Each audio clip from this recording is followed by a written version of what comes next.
We know we are not the body. We know that we are Atman. We know that nothing can touch us. But suddenly, one small insult or one wrong look, and we become that whole insult or that wrong look, and we go back into delusion. One who is stable in wisdom, what does he do? Does not get elated, does not seek out praise, does not look for exclamations from other people, and also does not go down and wallow in the difficulty. Because we have wisdom, it comes and goes, it's just not established. How do we establish it? Being mindful of these kinds of things.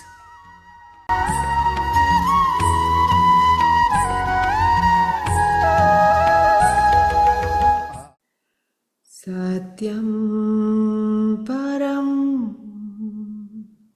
dhimahi.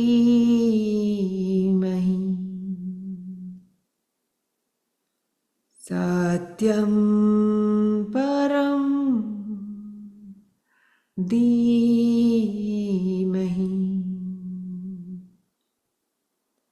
Satyam param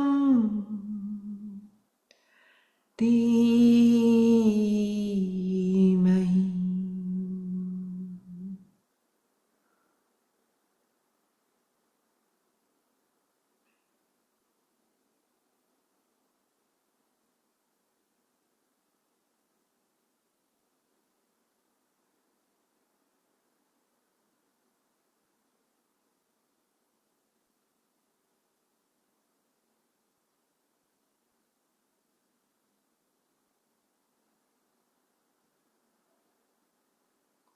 Jai Gurudev.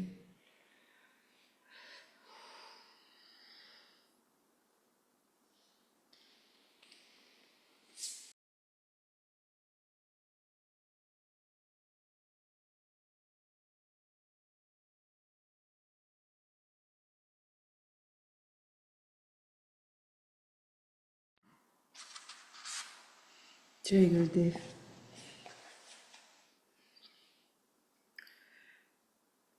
Okay, so at least from where we have been going, because Gurudev goes a little bit back and forth, I was also confirming in the book, but we have been discussing Bhagavad Gita chapter 2, right? And there are 3 main sections that are being discussed. The first section was Sankhya Yoga. Who am I? What is my nature? The ultimate self, Atma. Who am I? What am I? That was Sankhya Yoga, right? You all remember that first piece. And he goes to describe the qualities of who we are, and then from there he moves to Karma Yoga, action, yoga of action. And within that, there's also a discussion on yoga of buddhi, intellect. Having the intellect focused and clear, and how that leads us into freedom. And then now, which we started to discuss even in the last session, Arjuna is asking, what does one who is stable of mind, what does he look like? And actually, if you look, there's 4 questions in that. Arjuna said, what is the definition of one who is stable of mind and established in samadhi? So that's one question. Someone who is stable of mind, when they are in samadhi, what is that like? And then he asks, how does the man of stable mind speak? Number 2, how does he sit? Number 3, and how does he walk? Now it seems like it's a very simple question, but it is not. He's not literally asking how does he speak and how does he sit or how does he walk, correct? It's how does one who is of stable mind interrelate in the world? That is really the question. And if you recall what was discussed the last time, the first few sutras that we discussed, one of them or 2 of them talk about, 2 of them meaning the 2 verses, describe What one who is stable of mind in samadhi, what does that look like? Nirvikalp, what is that like? And then Krishna Bhagavan goes on to describe or answer the other three questions. How does one who is stable of mind interrelate in the world? Now please note, neither Arjun nor Krishna, I was just looking in the book also, has used the word enlightenment. Sthita pragya is not the same word as the way we say enlightenment. What is the word? Established in wisdom. Established in the essence of who one is, awareness. That's how the intellect yoga ties in. Are you seeing the connection? Focused, clear mind, that was what was discussed before, and therefore the word one who is established in wisdom. How does he interrelate? So now look, in a way, the verses that follow become instructions for us, those who are sadhaks. What does it look like? What would we do? How would we proceed? It's no longer just a descriptive. Samadhi is descriptive, but those other three questions are really a place for us to look. Because look what happens to us. I think we ended there the last time. We have a moment, at least while we're in discussion, while we're in a course, while we are with Gurudev in satsang, we have very clear, the intellect is very clear who I am. Yes? In the conversation, there's no other thought, we're not muddling in emotion, but we are not established. So the question is, one who is established in the wisdom that was given before, how does he interrelate? This is why it becomes a place for us to understand how we can move forward. Are you getting what I'm saying to you? It's not just descriptive, so we have to read this with a little bit more awareness than, okay, he's describing what and who and how, and that's it. It's not like that. Because the difficulty for us, sadhaks on the path, is, well, Didi, Gurudev, we say talk to each other. I get it. I really get it. But then I don't know what happens. When I go into activity, I lose it. Doesn't that happen? We suddenly lose it. We know we are not the body. We know that we are Atman. We know that nothing can touch us. But suddenly, one small insult or one wrong look, and we become that whole insult or that wrong look, and we go back into delusion. Remember the beginning of the conversation. Delusion meaning we forget our true nature. Yeah, so that is where we're headed. It's a very important part, actually from verse 54 or 55 till 72 is entirely about one who is a sthita pragya, how they relate and interact in the world. And in there's lessons for us to learn, what we can be working towards. Are we good? Okay, so I am going to just read the verses that we've already gone through in English, and then Mala, we continue with where we left off. Okay, so listen carefully. Now, we've gone through this before already. Arjun said, Krishna, what is the definition of a God-realized soul, stable of mind and established in samadhi, perfect tranquility of mind? How does the man of stable mind speak? How does he sit? How does he walk? Sri Bhagavan said, Arjuna, when one thoroughly casts off all cravings of the mind and is satisfied in the self through the joy of the self, he is then called stable of mind. The sage whose mind remains unperturbed amid sorrow, whose thirst for pleasure has altogether disappeared, and who is free from passion, fear, and anger, is called stable of mind. Let me pause here just for 1 second. I don't know if I mentioned this the last time. The sage whose mind remains unperturbed amid sorrow. What does that mean? Sorrow, pain or pleasure, up and down will also be experienced for one who is in stable sthita pragya. Are you getting this?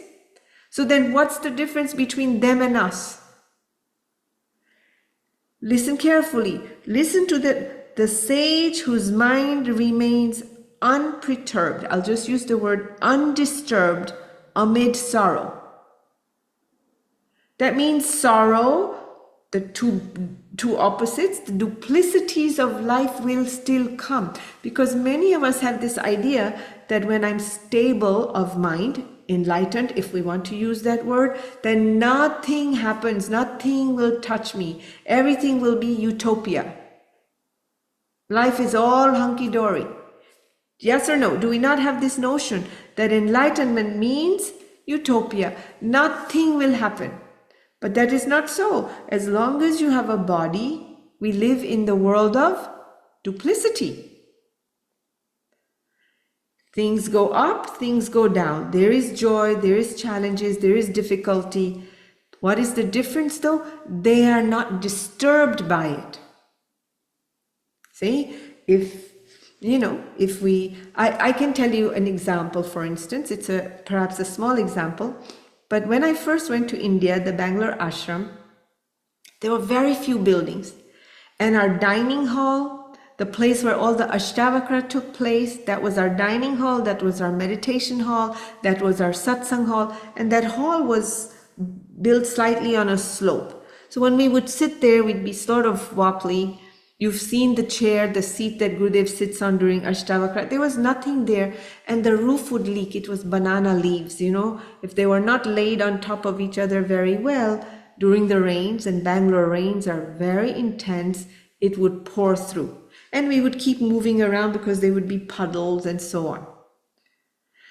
Finally, after a lot of gymnastics, we eventually had the funds to put a new thatched roof, banana leaves, right? We did it, and it completed. The day it finished, there's a rainstorm, but we were so happy, we have this thing. And there's a huge rainstorm, and if you've seen the rain in Bangalore, it's sideways with the wind. It doesn't just drop down. There's like a gush of wind, big drops, and the raindrops are huge and long, going sideways. I happened to be walking by Narayan Kutir. Devi Hall, which is where this whole thing is taking place. And as I'm walking by, the hall starts to go,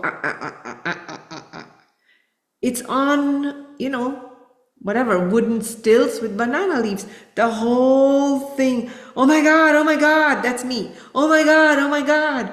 And it's sideways. And then I run up to the kutir. I knock on Guruji's door. It's pouring rain. Oh, what are you doing?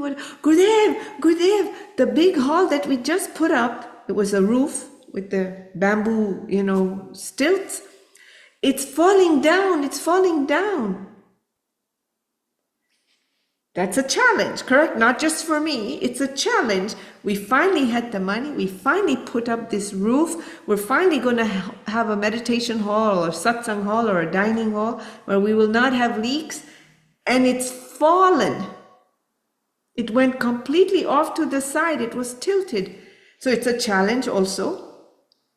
But was he perturbed? I'm disturbed. Oh my God, this is falling down. We can't have this. Wow, we finally have a hall. Look at all the things that are going on. And he says, come, it's raining.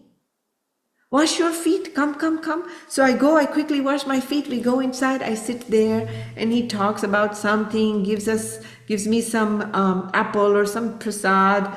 And soon the rain stopped. And we come out of the kutir, and there's a circle. You can go up the kutir, and then you come all the way down. And this is where the meditation hall is, or this hall that I'm talking about. Or you can go down and come back to the kutir. Gurudev says, let's go for a walk.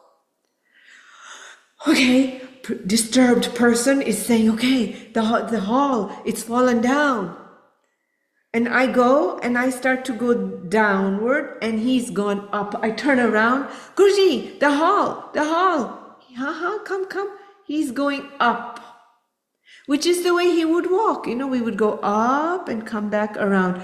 If that happened to us, let's assume we somehow wait inside in the kutir until the rain stops. Probably we wouldn't, but let's just assume we have a little bit of knowledge and we're a little enlightened, so we wait. Where would be the first place you would go? Same place where I was headed, down below to see the thing. Nothing. We walked, la la la, looking at the thing, walk all the way around. Nearly 45 minutes, an hour later, we come back. In the meantime, am I calm in my mind? But Guruji, the hall, and then every so often, but the roof, don't know. Again and again, my mind was disturbed. Do you see the difference? The challenge has happened. One established sthita pragya doesn't go up and down like that. It doesn't mean challenges don't happen. It doesn't mean the roof would be fine and whatever he touches will have no challenge. Look at the WCF we did in Delhi.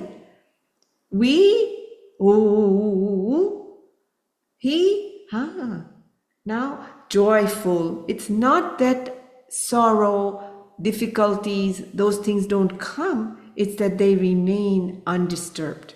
Is this clear? It's very, very important to understand that we have this notion of being enlightened means la la land, nothing ever goes wrong. That's a sign that we are chasing one thing and pushing the other thing away. And we know that already contradicts the description and the qualities of one who is a sthita pragya. No? It's very beautiful, to really just pick up on the nuances that are there, because I don't think I picked that up the last time, but now that I'm rereading, I realize, it's very clearly stated here. It doesn't mean utopia if you're in stable of wisdom. Are you? I get excited about these things, not excited in a la la land, but I appreciate the gift that comes through as we read, and I think if you guys were not here, I would not have this, because I would probably just read by myself and keep moving, and it's so beautiful. This is the value of Sangha. Though you're not technically saying anything, I hope that it's equally valuable for you, but do you see what I'm saying? I'm saying, yeah? Okay. He who is the sage whose mind remains undisturbed amid sorrow, whose thirst for pleasure has altogether disappeared. Now, let's just stay with that verse a little bit longer. One whose thirst for pleasure has disappeared. Does that mean they just sit there like boringly, like, oh yeah, it's okay, yeah, whatever? Does that mean that? No. It means there is no grasping for pleasure. Joy comes. There's enjoyment. If you give Gurudev something, delicious. If you open a mangosteen, he's never seen it before. What is that?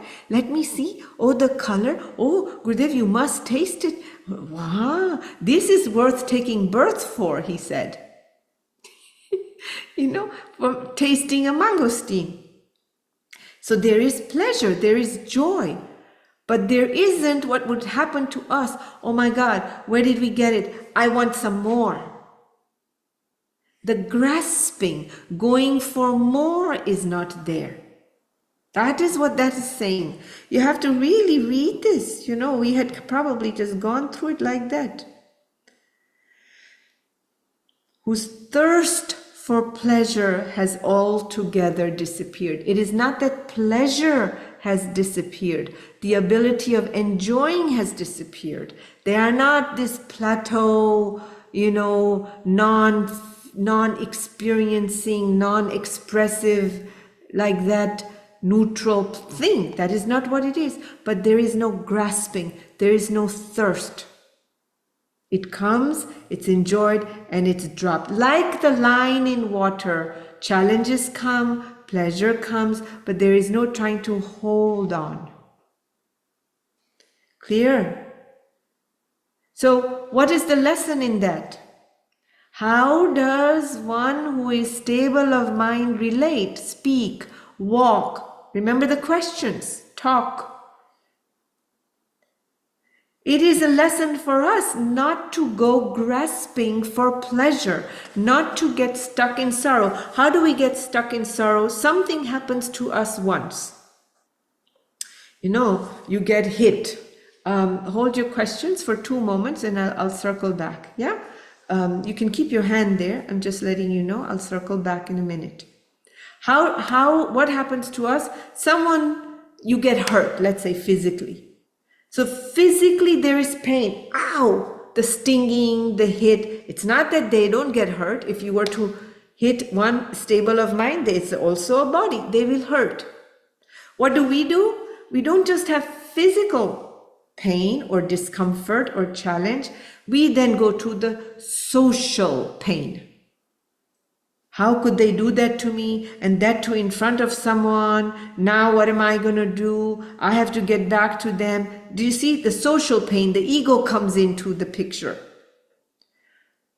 Whatever it is, if you fail at something, there is pain. The physicality of having put resources out and not succeeding in it, you're going to struggle with a loss of your resources.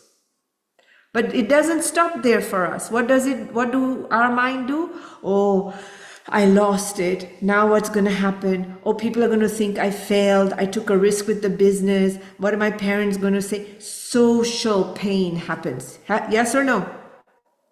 Does it stop there? No. We now have then mental pain. Oh my God, what if it happens again? I can't do this. I can't tell my kids to do their own business. I'm a little bit afraid. I know I want to, I have to start my own business. I have to move back, but I can't do that because it might happen again. I don't know what. This is all mental pain. Suffering. Pain, sorrow, pleasure, joy, it is there, but they do not hanker for the pleasure, nor do they abide in the pain or the difficulty or the challenge. Are you hearing me? This is a very different ball game from what one might think. You see, there's no, okay, this happened, but move on. But that is not what we do. This is why the Buddha said there is suffering. And there is a way out. The suffering is the social. The suffering is the mental pain. Are you understanding what I'm trying to say? For lack of a better word, I'm describing it as social and mental, emotional. Yes? That is suffering.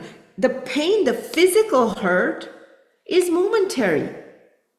Even if you got a bullet, I tell you, the bullet that hit you, as painful as it is less painful than the social and the mental pain that comes with it after the fact. Are you listening to me? Do you hear what I'm saying to you? Physical pain is 20%. All the rest that I'm discussing, that is being described here or discussed here, is 80%. And so the lesson is to see it for what it is, to go through it and to move on. But we hold on. We want to go fix it. We want to go address it. We want to understand it. We want to question it. We want someone who did whatever they did to explain it to us. Why did they do it? We want to add so much mental stuff to it, if even then we move on. Do you see this? We don't move on. Am I clear? Are you clear what I'm saying? Yeah? Physical pain or the insult. It doesn't have to be physical pain. Someone throws an insult. Oh, come on, Rajshree, you're a nightmare. You know, such a headache and you're talking too much. Over? It's over? But if I then say, oh, in front of everybody, this person who's a student or whatever, they insulted me and they did this. Now I'm adding all my ego in it, the social aspect of that injury. Adding salt to the wound, basically. And who's doing it? I am. We ourselves add salt to the wound. Are you listening to these? You remember what I told you last time, where the fire is lit. I think Yoganandaji says this, where you light the fire burns the most. So if I have anger, and that's what, or discomfort, frustration, I'm lighting it in my heart first. It is going to burn me first. And then I go on, and then Watson did this, and Mala did that, and Pramod did that, and and then now I need therapy because I've lost my confidence. Ever since they told me that while I was teaching, I just can't go and teach again. Mental, emotional pain added to the social pain. All call it ego if you want to. It was over. It's done. Would be great to just say, yeah, it's true, but I'm here doing the best I can. Or the second thing would be, if it's not working for you, go to a different session. Correct? But no, we don't stop there. We start to add salt and pepper to the whole thing. That is the lesson. What are we supposed to do? Is being given in this verse. If you're not hearing it, please hear it. Start to reflect and say, all right, what do I really do? When sorrow comes, I hold on to it. I become victim. Victim is 80% emotional, mental pain. Correct? One who owns it, feels it, experiences it. It's not that they don't feel it, but then they move on. This is a proactive person, dynamic person. Correct? Poor me. That is what we do often with the sorrow. We try to correct it. If you remember, I told you the last time, if somebody insults you, criticizes you, we're talking now about verbal, emotional, mental pain that comes at you, not physical pain. What gets hurt? It's the ego. Ego gets hurt through words and so on. What are you going to do? You just say, oh, okay. You just gave me an opportunity to get soft and move inward. Remember, I spoke about this. When the ego gets bruised, something becomes soft inside. The harshness, the hardness gets a little bit delicate inside. Have you not experienced that? This is an amazing gift. It's an opportunity to start to feel that kind of heavy but soft, pushed inward experience. To be with that, to be grateful for it. Oh, I had another opportunity to go inward. Instead, we want to respond to it. Clear? Okay. Let me just continue. He who is unattached to everything and meeting with good and evil neither rejoices nor recoils. His mind is stable. You know, one thing is to be enthusiastic. It's another thing to exclaim for everything. Especially today's world, have you noticed? Everything is amazing, awesome. Hi, how are you? This is the best pizza I've ever eaten. Yes or no? Oh my God, you're the best. You're awesome. And this is great. And nothing is that great, really. It's not like you got enlightened that we should have such exclamations. But remember, full joy is there. I already discussed that. The previous verse already told us that. Right? But everything is exaggerated. Everything is, oh my God, that was the greatest thing ever. Wow, you're the best and awesome. Maybe you don't even feel it, but everything has an exclamation. And something isn't going okay, and then what do we have? It was the worst day of my life. I can't believe this happened to me. poor things. It's terrible. It's horrific. Everything is an exclamation, up or down. Neither in good or evil, they do not exclaim. Everything doesn't have to have an exclamation.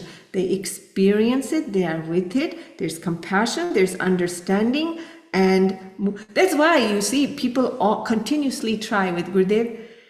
There's constant need to get an exclamation from him, if you've noticed for a lot of people. You know what, Guruji? We had 50 people on our course. Why do you tell him these things?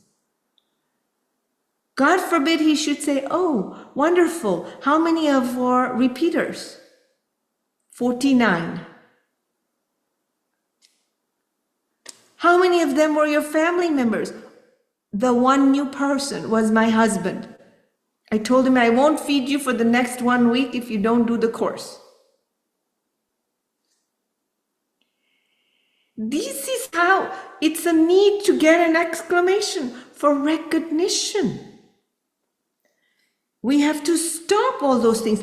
I can tell you, last year, I don't know, 3 different people got together and they said, oh, we want to do a PowerPoint for Guruji. I don't remember where or what, but we would like to present a PowerPoint for Guruji and we'd love for you to be in the team. Oh, what's it about? We want to do a PowerPoint to show that we are planning to teach a 5,000 person part 1 course. Immediate response, no. Why do you need to waste his time with a PowerPoint presentation to say, can we have a blessing to teach a 5,000 person course? That blessing is a given. That instruction is a given. Go out and serve and teach as many people as possible. Unless you're thinking blessing means he'll zap it and 5,000 people will drop down from the sky, or a bunch of women will line up and deliver people for you. Do you understand what I'm saying? What is it? What were you really asking for? It's not a blessing. The blessing is there. And then they go through this whole PowerPoint, how much stress there is, how depression is, what are the statistics of it, college students, adults in the business world, burnout, medical professionals. And Guruji's going, okay, He keeps doing this. And they're still one click at a time, instead of saying, Guruji, bottom line is, bless us that we bring 5,000 people to the course. If you really needed to do that and leave. And then at the end he said, I know all these, 5,000, why not 50,000?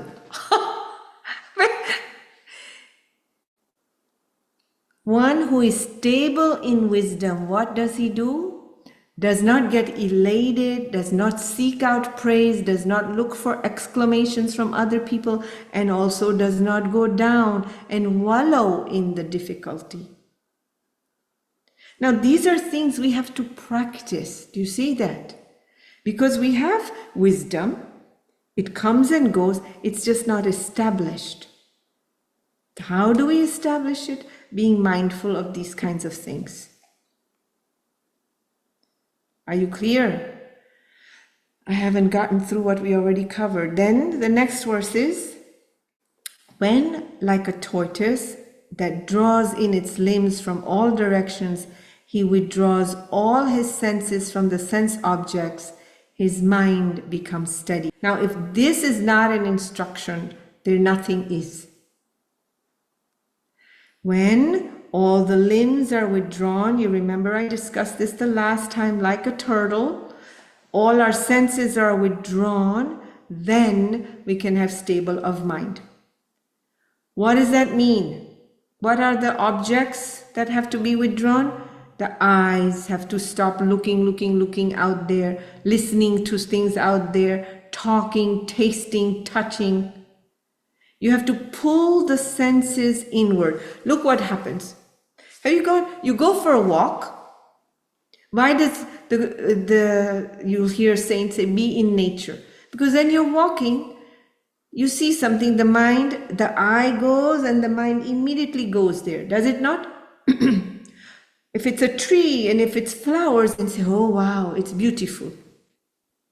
But if you see window shopping. You're just walking, and then you see something in the window, and then the mind says, oh, yellow, that's really nice. That's a beautiful dress.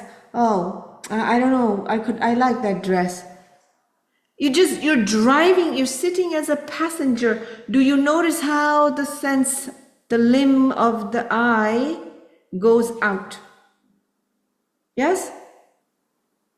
It's fine that it sees, but that then wanting to grasp follows immediately. Even I like it, I don't like it, is a grasping. It's a rejoicing and a pushing, pulling and a pushing. It's not just look and move. We do that with nature. We kind of, oh yeah. But everything else, we look, we get stuck. What are you wearing? What are you eating? Oh, I like that. And then there's a conversation that follows. I don't like that. So I really, since the last time we heard this whole week, I have been very mindful, very conscious of watching the senses go out and retrieving them back in. Watching them go out and retrieving them back in. Have you been practicing that? Did you start to recognize that? Listening, you're quietly sitting at a table and someone starts talking some story. Oh, I had this student in my class. Where do your ears go? Chuk. The limb immediately goes out. The ears go out. What is it? And even if you're sitting there, your ear is there, you're listening. Oh, and then what happened? Now you're grasping for more information. So that limb is not only out, it's really sticking out. You've gone into that person's whole entire system. Your arm is this far into them. Yes or no? Oh, and then, and if it can be anything. Knowledge, okay. Experience sharing for you to learn, okay. But it could be gossip. Oh, yeah, I attended that thing and it wasn't so. Really? What happened? Why do we ask that question? Who cares? You're just putting things in the mind. The limbs are going out. The wisdom cannot establish itself if continuously we keep spending and spreading the senses outward. That is why the wisdom comes and goes. If the other day I was in rally and somebody was saying, Didi, we never really see you at Guru Purnima. And I say, I have been there since 1990, every Guru Purnima except one. Really? Yes, I'm there, except one. I've been at every Guru Purnima. It's a rule in my mind. Come what may, it's the day I have to climb a mountain, swim the ocean to get there. That's just it. This is the one day that I must do everything I can to be there. Oh, I've never seen you. That's because I don't go to the cafeteria and I don't go stand in line and sit at a table and chit-chat.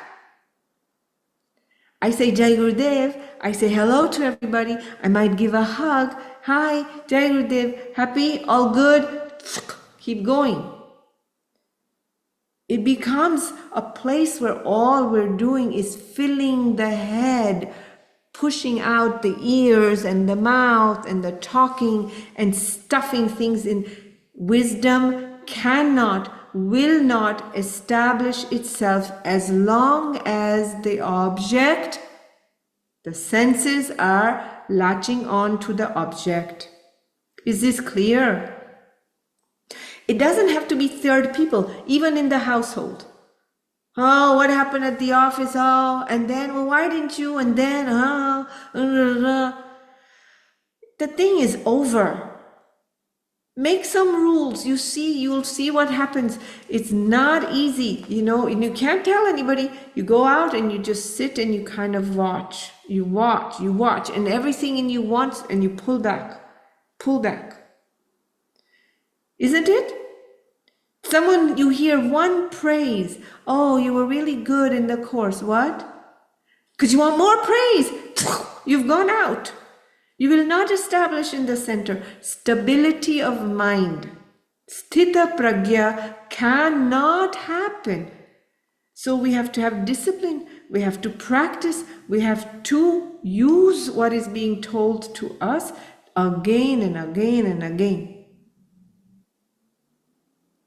Yes? Oh, 7:03. Anyway, it's good, no? Even though we're reviewing some of it, but it's okay. Let me go to the next one.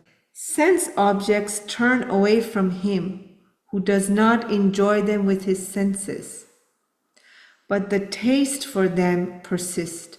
This relish also disappears in the case of the man of stable mind when he realizes the Supreme.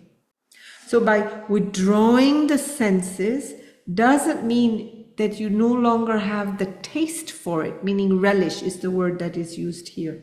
You can still hear beautiful music, you can still taste delicious food, you can still enjoy, you can still listen to, hear, speak, sing.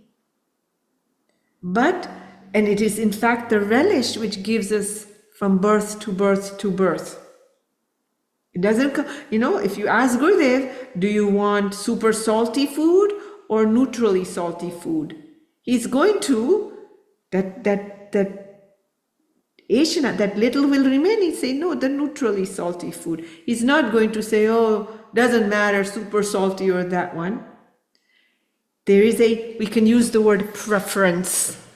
Preference has no attachment.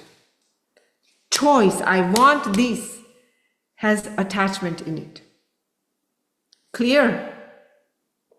It's very beautiful, this conversation that this is. This relish also disappears in the case of the man of stable mind when he realizes the Supreme. Paramatma. No? When from Atma I am this Sat Chit Ananda to everything is Sat Chit Ananda.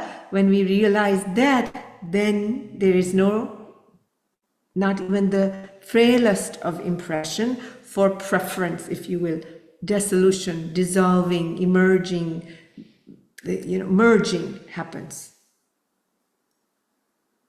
Yes? It's good if you, give me some face expression, then I can go deeper. Otherwise, then I don't know. It's amazing. First, who? Sankhya Yogis, I am Atma. Sat, Chit, Ananda. Existence, non-changing, bliss. But then, when I realize not only I am Atman, but everything is that one consciousness, then it all disappears. So beautiful. Turbulent by nature, the senses. Actually, now I'm moving ahead before we've read the Sanskrit. So let's say we are at verse 60, Mala. Okay, we'll remember that. That is where we will continue from next time. It's 7:06. Let me look at some comments, and if there are any questions, I'll come back to it.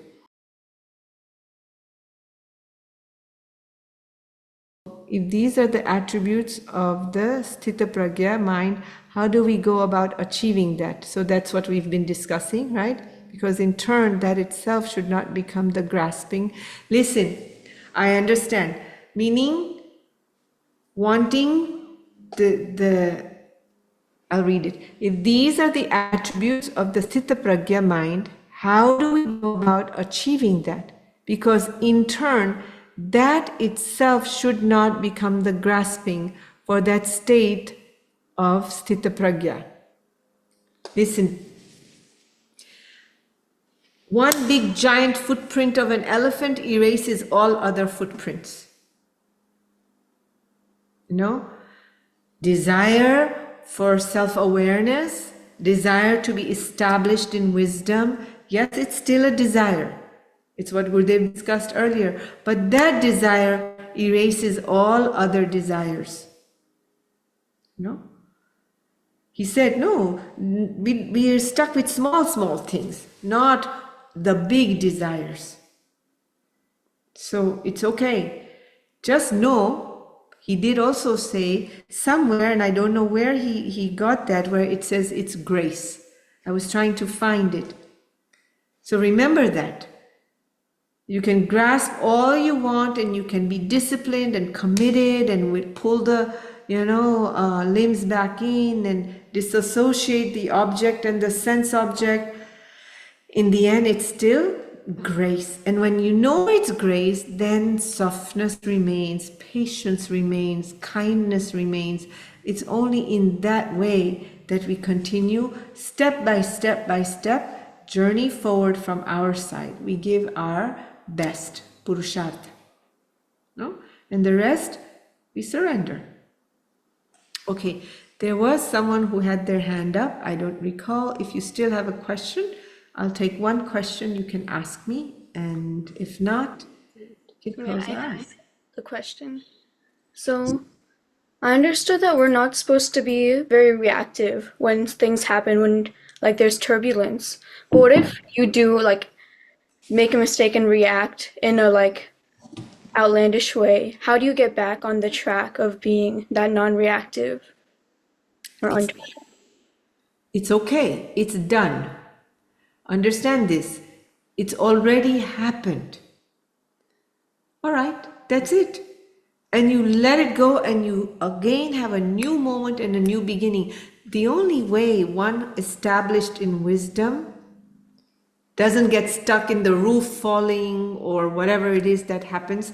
I can give you more than just the roof falling. I remember sitting in Washington, D.C., and also at the Civic Center in Santa Monica, a big event, like 2,000-3,000 people, and somebody sitting in the back, standing up and heckling Gurudev in the middle of a talk with 3,000 people sitting there heckling, calling him all kinds of names, what this is, what this isn't, and etc. And he was completely steady, completely centered.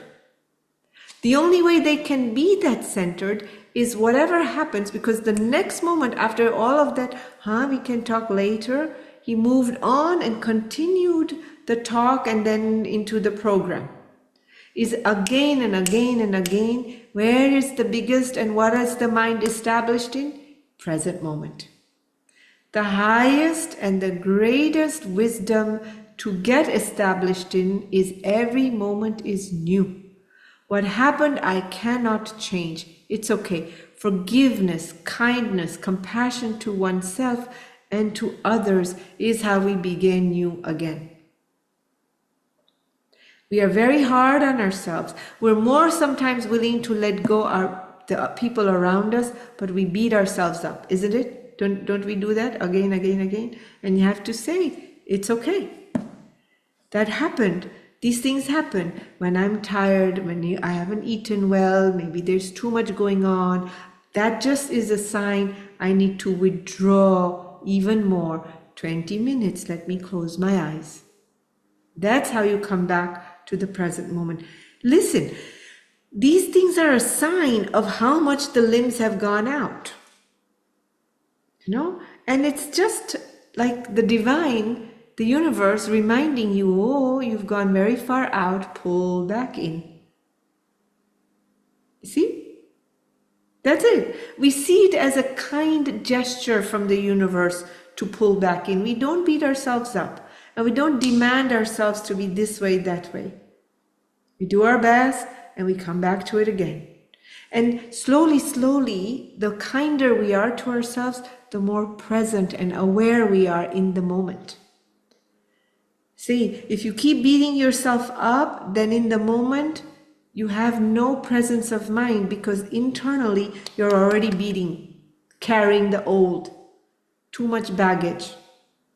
No? All right. So you have homework. Can you all have homework between now and next Tuesday? Just pull your awareness back in, pull the limbs back in. If the mind if you're listening to something and you want to, no, okay? Pull back in, like I said, especially around listening. Useless talk. That is where the ear goes. Useless talk. I can't tell you in 1 week how much I notice. Wow, how much the limbs just keep going out there. We have to be serious, actually. As sadhaks, it's important to take this. It's not listen, it feels good, and then you go about. But are you serious about this? How serious are you about your business, about your job, about your family, about saving money, about keeping your house clean? Very serious, very focused, isn't it? You don't just listen and say, oh yeah, save money, and then spend it. You don't do that. Isn't it? So we have to be serious, yeah?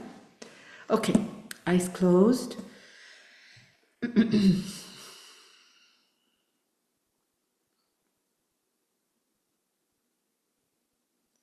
Sadashivasamarambam